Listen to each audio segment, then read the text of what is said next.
The Daytona International, world's fastest motor speedway, into the Daytona 400, featuring America's fastest drivers in stock cars, competing before thousands of racing fans for the richest prizes.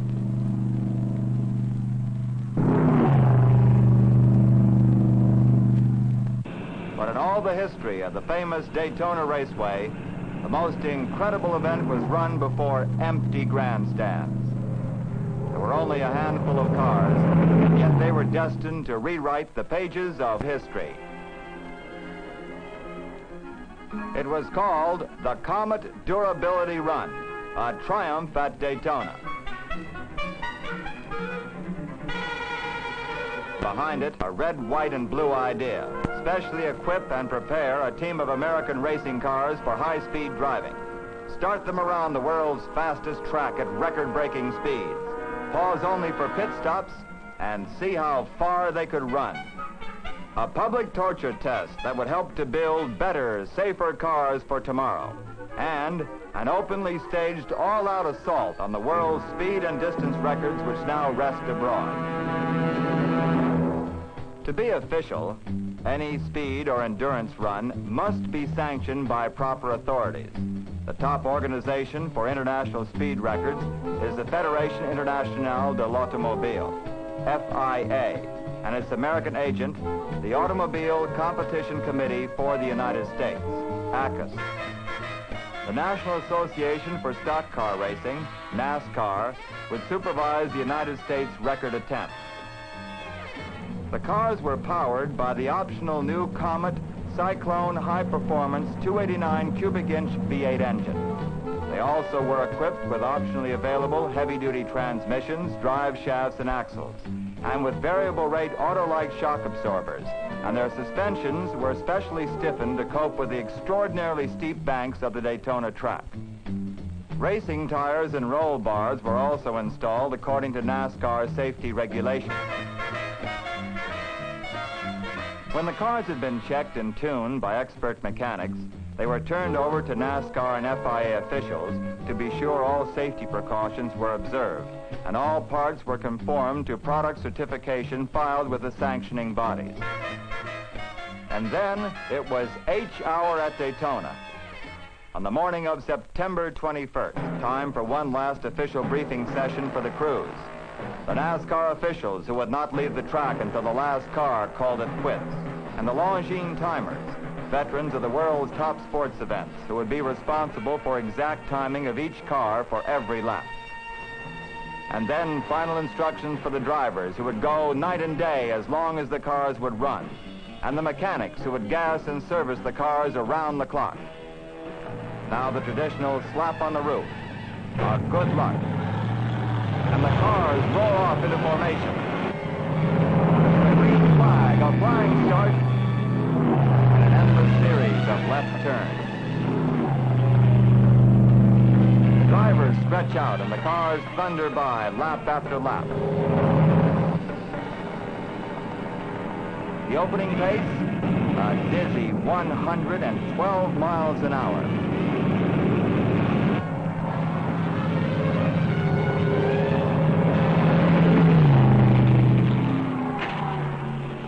White, 42259. Blue, 44. Yellow, 4229. And from the mobile timing unit begins the special code and sounds of an important international trial. White, yellow. From the first lap, each car records its lap speed as it passes through the electric eye. 44 times each hour, the automatic tape registers each car's speed. Spotters identify the cars aloud as they complete each lap. Batteries of timing devices check speed to the 100,000th of a second. This official timing procedure continues minute by minute, 24 hours a day for the duration of the run.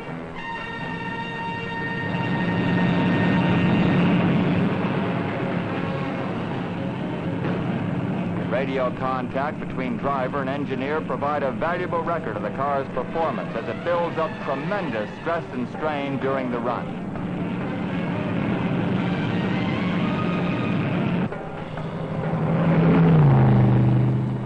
By pre-plan, at the end of the second hour and every 2 hours thereafter,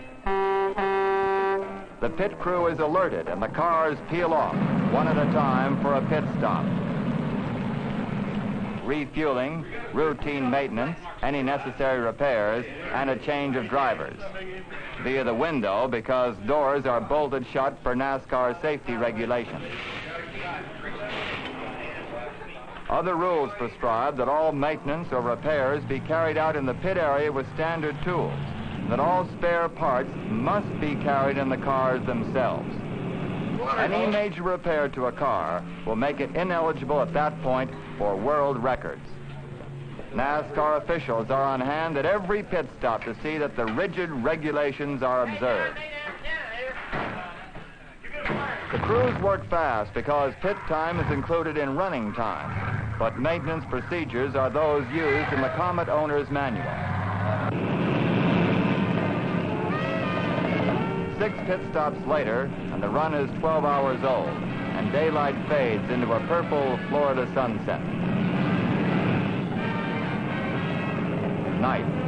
With the taillights ahead and the guardrail lights as a guide, the cars roll on.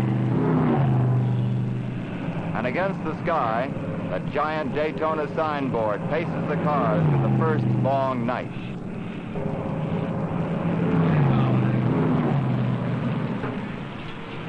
Pit stops, the change of drivers, official checkup, and gradually the routine is set. The drivers and cars charge on through the darkness.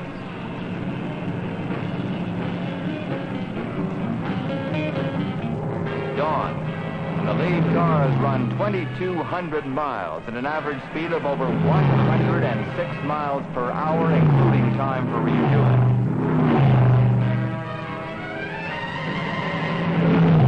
Now a bright new morning that seems to slip by. A slow, overcast second afternoon. Mile after mile, lap after lap, into the second twilight. The signboard totals the average speed for the first 40 hours.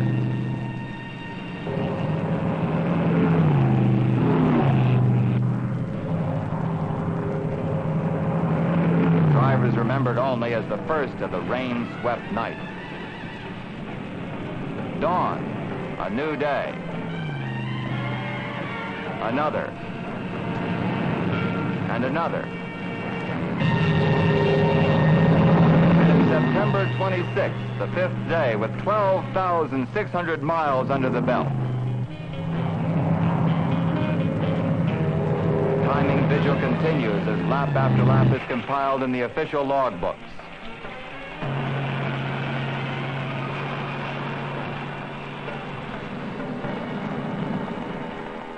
Pit stops. Sunsets. Crazy patterns of guardrail lights. New dawn. Brief stops. The time begins to run together now.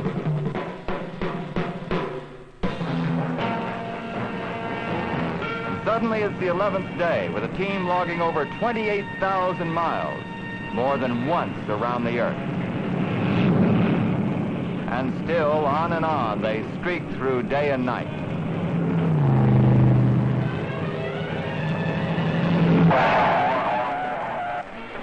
Can you give us your gauge readings, please? Everything is 10-4.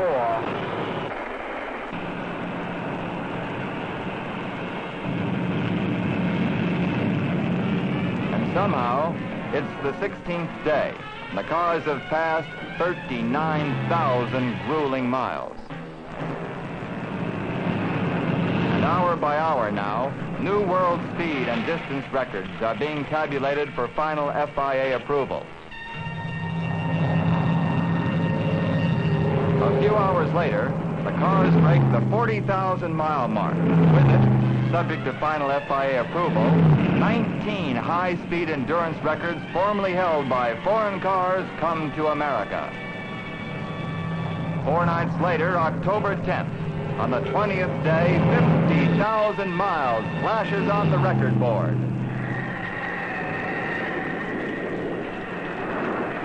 And Hurricane Flora flashes into the news.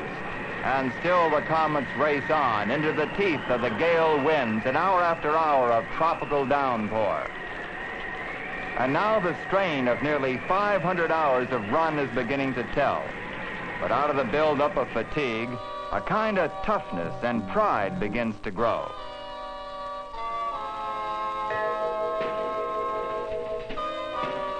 As the days pass and the cars incredibly race on, they know that they are part of something to talk about, to brag about for the rest of their lives. And on they drive day and night, and the run is 26 days old. With over 67,000 miles at an average speed of over 107 miles per hour.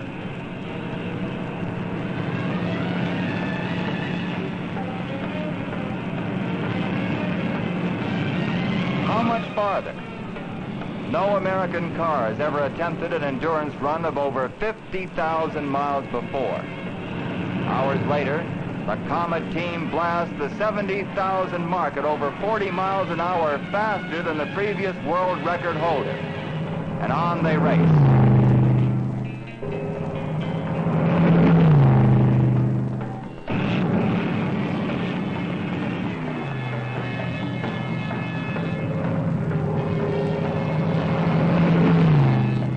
Trouble at 76,446 miles. A broken valve spring and engine repairs close the official record books at this point for the fourth car. But after repairs, it too continues the run.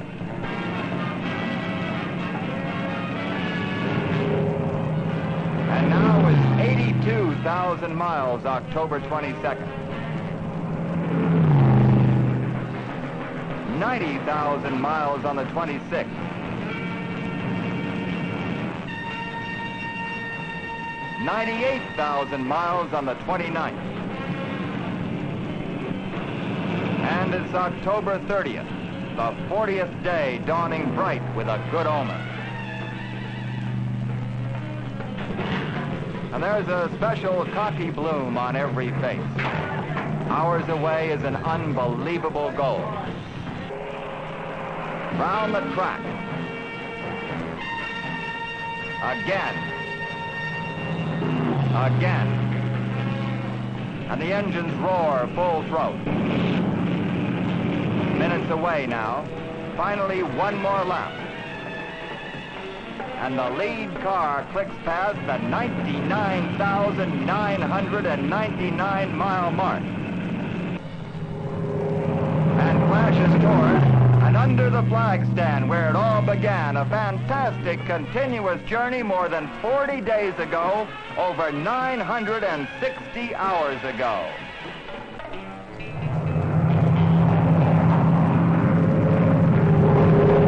Spaced through the day, the three remaining cars take the checkered flag, thus ending what must be counted as one of the most astounding performances in automobile history. Why 100,000 miles? Well, they had to stop somewhere. Could the cars have continued much further? The drivers and mechanics say yes. How far? No one guesses. What happens now? The cars go back to Detroit for engineering analysis, which will guide the design of new and even better, safer family cars for tomorrow. Final scoreboard. All four participating Comets finished the 100,000-mile run at an average speed of over 108 miles per hour.